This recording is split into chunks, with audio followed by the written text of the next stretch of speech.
Bitch ass nigga. Hey, boy, listen, nigga. You must not understand who the fuck I am.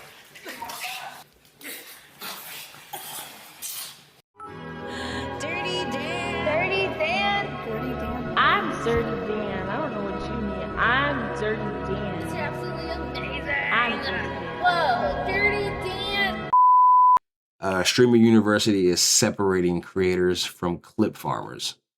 Yeah, I ain't gonna lie. The clippers, the niggas that be clipping are dead ass eating more than some of the like small, well, a lot of the small streamers, but like the clippers dead ass be getting bread, bro. And they just be sitting behind an anonymous screen name, you know what I'm saying? They just are a trusted mod, or they're just active in the community, or not even that. They just, are good at catching clips. They're just active and they see good viral moments and they just put it out as soon as it happens, and boom, they gain traction, get motion from that shit.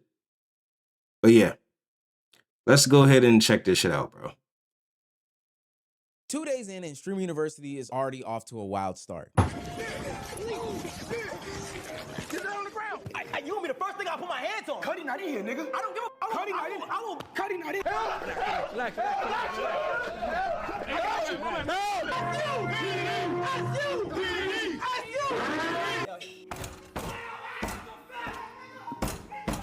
While I'm having a fun time enjoying new streamers be put to the main stage, it's also exposing some really interesting things.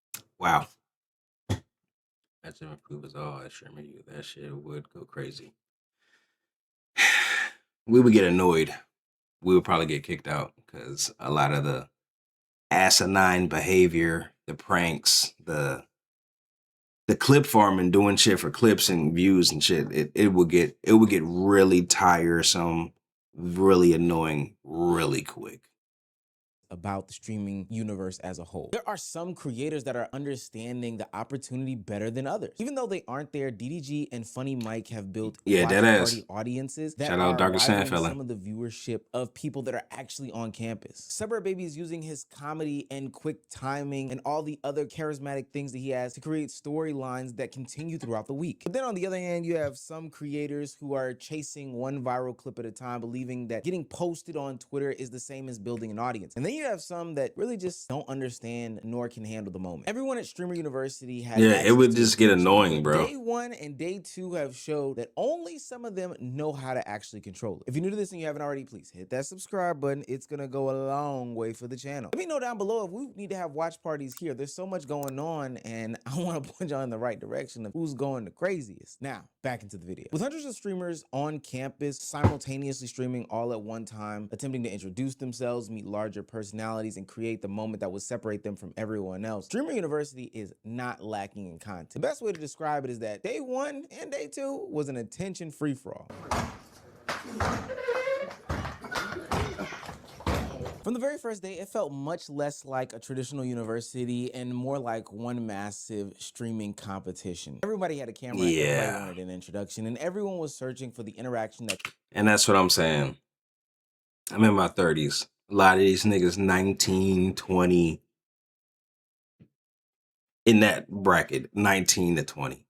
You know what I'm saying? So never had a real job, never really had anything that they had to take care of.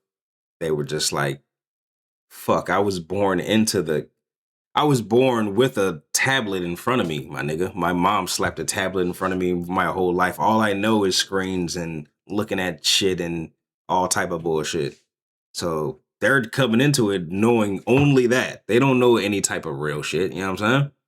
So this is like, okay, this is how they think they make it, you know? This is their, okay, this is my, this is a fun alternative to going to traditional college, maybe, you know what I'm saying? They really are just like screen first, common sense second, if at all. could put them on the clip pages before the day ended. Some of y'all are gonna be on this channel, Oh shit. so make sure you do things the right way. But I think one downside of that is that all of this created this environment where there is endless content, endless laughs, endless cries, endless emotion, but very little separation in it all. Being energetic isn't enough because everyone's energetic. Meeting a larger streamer and doing a little collab, dap up, TikTok dance, hey, I'm addicted to you. That's no longer enough because everybody dapped up with bigger streamers and did a little TikTok dance. And hell, even getting a viral moment happening on stream didn't really matter either because in about 2 more minutes, there was gonna be another viral moment from another clip. See, that right there changed the challenge that all these streamers were facing. They didn't need to prove that Streamer University could give them attention. We already understood that. They needed to prove that they could make the attention feel like their own. The creators who stood out weren't necessarily the ones who could create the loudest moment. They were the ones who could give viewers clear reason to recognize their face over and over again. Some did that by creating a format that they could return to. Oh yeah, that's what I'm saying. Like, bro, I would deadass, like, I know I'm gonna stream, you know, primarily all the time. But I understand that, like, I mean, even in that time, if I had an opportunity, like, on some streamer you shit, I'm not even sure. I'm not gonna hold you. I would take it, but the only reason I would be hesitant just because I know, like, bro, this shit is gonna be very taxing on my mental. Knowing that, like, all right, I have to actually put on the Dirty Dan Lace persona while this is already mentally taxing because I'm with a whole bunch of, like, fuck niggas and basically children. You know what I'm saying? Children and 19 and 20-year-old bodies. I'm gonna be dealing with that for what, I don't know how long the shit is. And I'm gonna have to, you know, make content the whole time I'm fucking there. So yeah, even if I do have to take a break from smoking, yeah, that's definitely gonna be like, bro, oh man, ah, fuck, that's gonna, you know what I'm saying? It's not gonna be good. Yeah, literally. Characters, jokes, and storylines that they could develop throughout the week. Anything of that It's over for the week. Yeah, I'm like, Jesus. Yeah, literally dealing with the constant bullshit, the constant pranks, even if it's not even directed like towards you, just knowing that it's all around, just knowing at any point you step out of your room or whatever, or do anything, you have a camera somewhere and some dumb shit is going to happen, or it could possibly, you could be the butt of a joke and then now you gotta, I don't know, either run with it or, you know, fucking retaliate in your own way, make it, you know what I'm saying? It's weird, bro. Oh, but yeah, bro, believe me, if I ever got even that, I'm like, bro,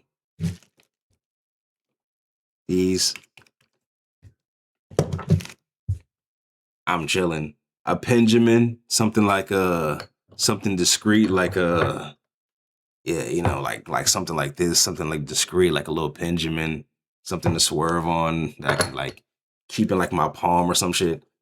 Oh yeah, bro, just to knock the edge off so I don't fucking go bananas. For sure. Get a drone to fly a bucket of 99s.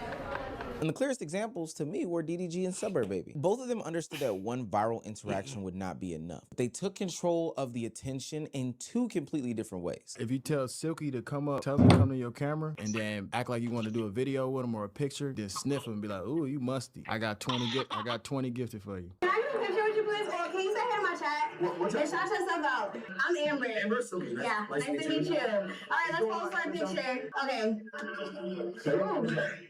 For what it's worth, I think what DDG is doing is genius. I mean, that is kind of funny. That is kind of smart. Like, all right, anybody that he knows is in there, he like, yeah, all right, if you're in there, go ahead and do this. Because he's like giving them like, you know, like, hey, I'm giving you like a little script. And also, if you do it, you know, I'll give you gifteds. You know what I'm saying? And those gifteds are also, you know, probably most likely are tuning in to Streamer U. So, you know, more emotion on top of, you know, getting 20 gifteds. And you might even get like a clip, you know what I'm saying? A good viral little clip or something. You know what I'm saying? That is kind of smart. That is smart as shit. University like he's some sort of regular attendee. He's treating it like a producer. Instead of walking around and hoping something that's smart. directly happens. That's smart. DDG has created a You know how many streamers the small streamers got on? Got, I'm pretty sure a lot, but yeah, I'm not gonna lie, I'm not that tapped in, but I'm pretty sure a good chunk. Watch party where anything can happen across the campus. And ultimately that becomes a part of his show. Every argument gives him something to react to. Every viral moment becomes another segment. Every awkward interaction becomes discussed by his audience. Every girl that speaks to a guy, he's playing some sort of defense on him. The way y'all just laughing and smiling, he's seeing all your teeth and shit. I don't know how I feel about that shit. Where you going? It's just literally walked away.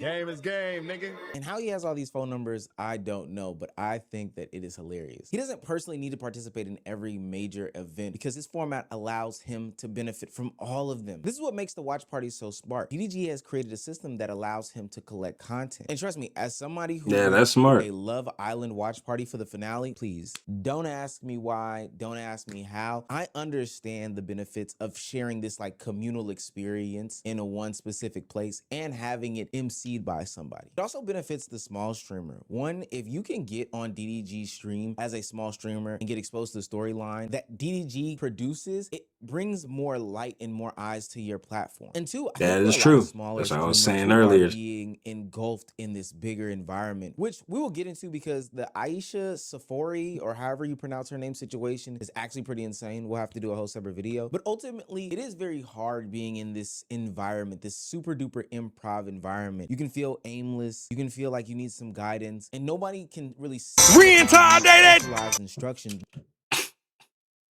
I'm pretty sure majority of them are reinterrogated. Shut her up. What's good, bro?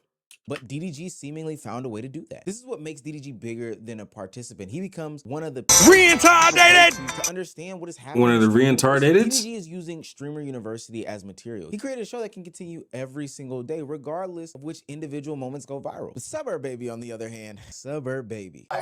You got so much fucking aura, nigga. I ain't gonna lie to you.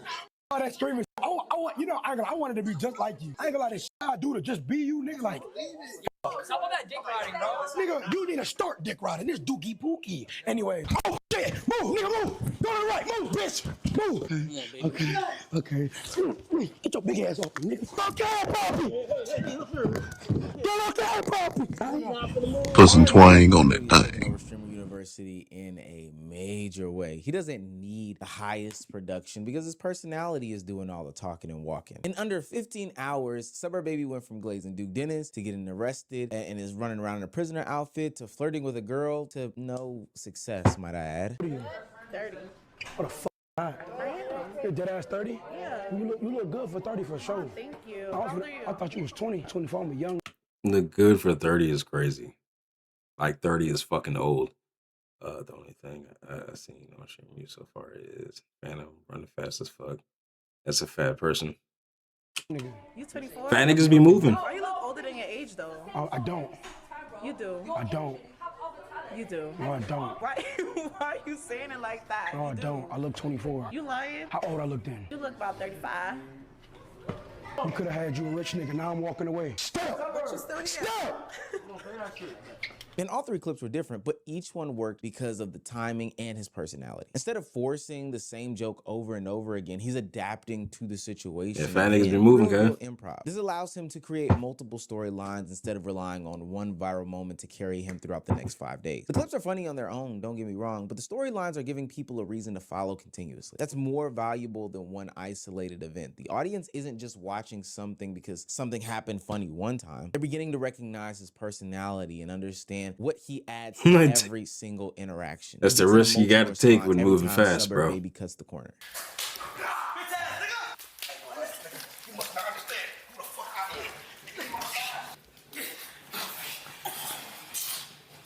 And his content can grow as the event progresses. And just like his content, those numbers can too. Suburb Baby is like somebody who wasn't the biggest streamer in the world before this. You see, before Streamer U, there were some days where he was averaging high 300s, 250s, something like that. Well, back here into May, I mean, it was... Yeah, I don't know what this grid or this thing is, or this app that he's using to like watch people's like...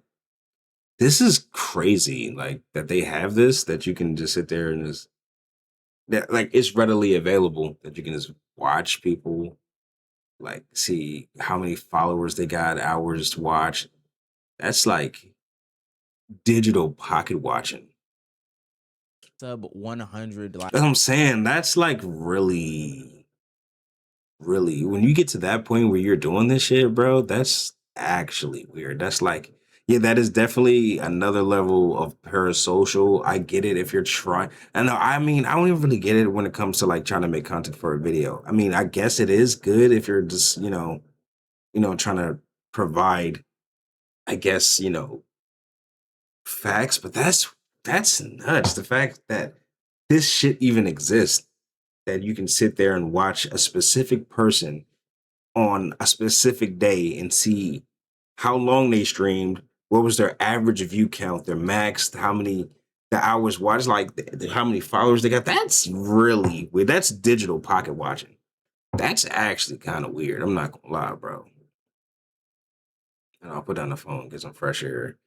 Bro, that's what I'm saying. Like room musty, computer chair hot and stank. Like that's crazy, bro. Viewers. That's on a different level of pocket watching. He's pushing 76,000 wows and cows and live viewers. That's insane. And we're only in day 2. And the only reason why he's doing that is because he's turning an event into something viewers feel invested in. DDG built a show around Streamer University, one that he can produce from home. Suburb Baby is building storylines inside of Streamer University. Both are controlling where the audience's attentions are going next. But not every creator seems to understand that part. Some students are acting as if the goal is simply to create the loudest moment or strangest clip possible, or maybe they just don't know what they're doing at all. It has been reported that golden ticket winner Straight to the Bank supposedly left Kai Cenat Streamer University after feeling like he didn't fit in. He's currently offline and has no VOD or clips up. Now, I don't know the full 100% scope of this, and I don't think that this has been truly verified yet, but if we look at his Twitch account, there may be some validity to it. But we often highlight the plethora of streamers who are trying their hardest and their darndest to take advantage of the moment, and they are succeeding at it. There are still going to be you didn't who ultimately fall through the cracks. And I think it's through a plethora of different situations. Like I said earlier in the video, it's Dookie. A separate video of some of the complaints that Aisha Sophira person gave, because I think that needs a little bit deeper of a dive. Like, I see the big streamers, and honestly, like, I was just watching the way the smaller streamers were trying to, like, interact with them. Like, everyone's just trying to make this the best that they can. Like, the smaller streamers are just so limited because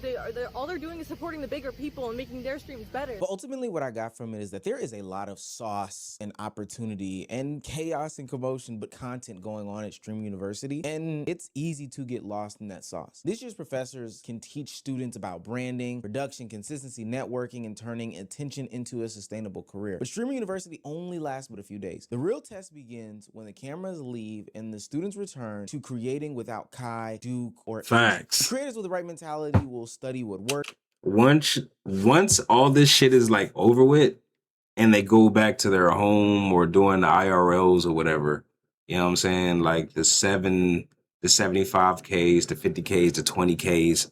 And, also, I'm not on Twitch right now, but I'm pretty sure if you're doing any type of like IRL content and you're streaming under the Streamer University tag, I think he has one of those now. I like just chatting and, whatever. I think he has a Streamer U one. So even streaming put some twang on that thing. It will, exactly. That's what I was just about to say. Even streaming underneath that tag will put some twang on that thing and give you a little bit more engagement. Then you might not have it prolonged, but you'll have like, oh wait, hold on, everyone's looking at streamer you, you know what I'm saying? So you're literally going to be in a category with everybody. So you're going to have a little influx if you're doing something that kind of looks remotely kind of the same or similar to the content that's, in that number bracket of like 50K, 75K, 25K or whatever. But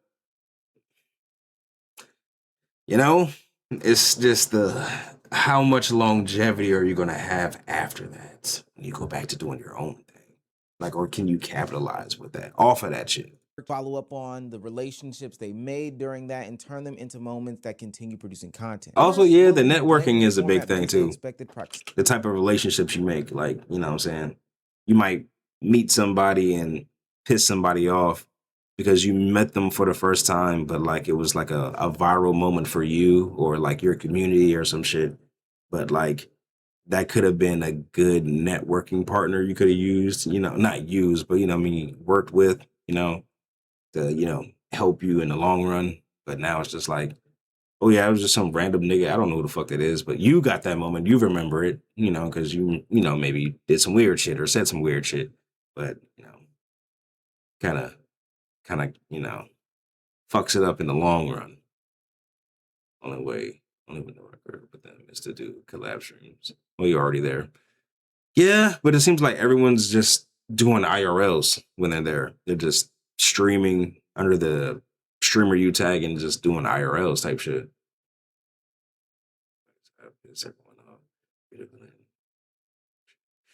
And yeah, that'll get you your own wave. That'll put you in your own lane. To produce an audience automatically. Asian and Ludwig are about neck and neck right now when it comes to the title of Professor of the Year, but Ludwig's class about Streamer University and being a streamer and all that other stuff like that was actually extremely insightful and impactful to me. You ever see the reactions of people making it into Streamer U and they pop off like they actually made it to Harvard? A lot of people celebrate as if it is a life-changing thing to achieve. For most, it isn't. For most, making it to Streamer U is going to be a good experience that you'll remember for the rest of your life, but it will not make your career at all. If anything, I got an image to present or get worse. Simply being here is not going to change your life. I understand you were probably listening to what he was saying, but take time to read that infographic. Mine is 287 average viewers. This is the average viewership change considering all active streamers who participated in Streamer U last year, plus 4 median viewers. This is the median viewership change considering all active streamers who participated in Streamer U last year. 56%, the percentage of streamers who gained 10 or less viewers or lost viewers. What I got from all of that is that even though Kai Cenat labeled one of the or a few of the recipients as golden ticket winners, Streamer University is not a golden ticket. It's not the end all be all answer for how to be a successful content creator or streamer. But does it give you the platform, the insight, the knowledge, the ability, and all these other things? Absolutely. There's no other place and space where I would say yes too. Who are experienced lifelong content creators can give you the keys to make a successful career and then in real time do those things with you. I know people hear about content creation advice all the time and they talk about, yo, what's a good hook and what's a good script and dialogue, and people give you those words but then never actually do a workshop with you. But that's what Stream University is, and that's what makes this year's Stream University so much more interesting. Kai has honestly improved on the education and brought in creators who understand the system. Internet does change, bro. No bullshit. And now the responsibility shifts to the students to show whether they came to build a career or simply want to be seen by someone who already has one. This year's Stream University feels a little different to me. Kai Cenat did not just invite people who know how to entertain. He invited creators who understand how to build brands, produce ideas, manage attention, and turn. Mainly, he's trying. I think I forgot someone else had said this, but he's trying to make Streamer U like his the same thing that Drewski did with the Could Have Been records. He's trying to make it his own thing. You know what I'm saying? Like, yeah, he's a streamer. He was the biggest streamer. But outside of that, he's like, bro, let me try to, instead of me just being known for being a big streamer, let me have like something else that I've made. Like like how RDC got DreamCon type shit. And, like I said, Could Have Been, how they're trying, you already made this community, you already built this brand, you already did the grunt work. So let me go ahead and like expand, like, let me do something different. Now he has Streamer U. He doesn't have to just be Kai Cenat streaming, you know what I'm saying, playing games or do whatever the fuck he does, you know what I'm saying? He doesn't even have to do the IRLs. He just, he made this. Now he can just build off of that. And that's like, being funded by big brands that, he can just eat off of and also give other people opportunities to, just, DSG got cream. Why didn't it finish that? That's crazy. And they don't have CreamCon. That's nuts. But yeah, I get what he's doing. And it's actually a really smart move too. When you've already for a young nigga too, and you've already kind of like established a lot of shit. Oh yeah, even like I was about to say, even with the nigga Speed, I'm not really that tapped in with him, but I know he's like, well, he has like a partnership with like FIFA or whatever. Whenever you see like clips with him, he's like with top soccer players and shit. You know? So it's like they just, you know, build your own brand or you branch off of just becoming a nigga that streams that's just on the camera. Content That's is a just, long-term you know, career. doing, you know, just that third. But better professors doesn't always mean better students. Smart move. Provide the knowledge, access, and exposure, but creators still have to understand that if you don't know how to capitalize or know how to use it, then you'll be a statistic in Ludwig's infographic for next year. The people who approach this event expecting large audiences and large streamers to hand them large was I watching? will most likely be disappointed. While the other creators who actually listen create their own opportunities and learn how to cultivate the attention they receive into something that will be fruitful beyond Streamer University. And there may be I get that. And that's you know, the whole Streamer University thing. I'm not gonna lie, it doesn't really seem, I mean, I see what he's the separation between creators and clip farmers, but I don't think we even really got to like the clip farming thing, unless he was talking about like streamers just doing things for clips, or they, you know, that way. But other than that, yeah, I guess WVid, yeah, Streamer University isn't for everyone. But it deadass seemed like, honestly, a lot of the smaller creators are just there, you know, they're just there and they're trying to figure things out. And when they run into like bigger creators, it's just, they become puns of jokes or whatever. You know what I'm saying? Yeah, it is what it is. But yeah, let me know what y'all think down there in the comments. Make sure you like all the socials right there on the screen. And I'm gonna catch y'all in the next video. Peace.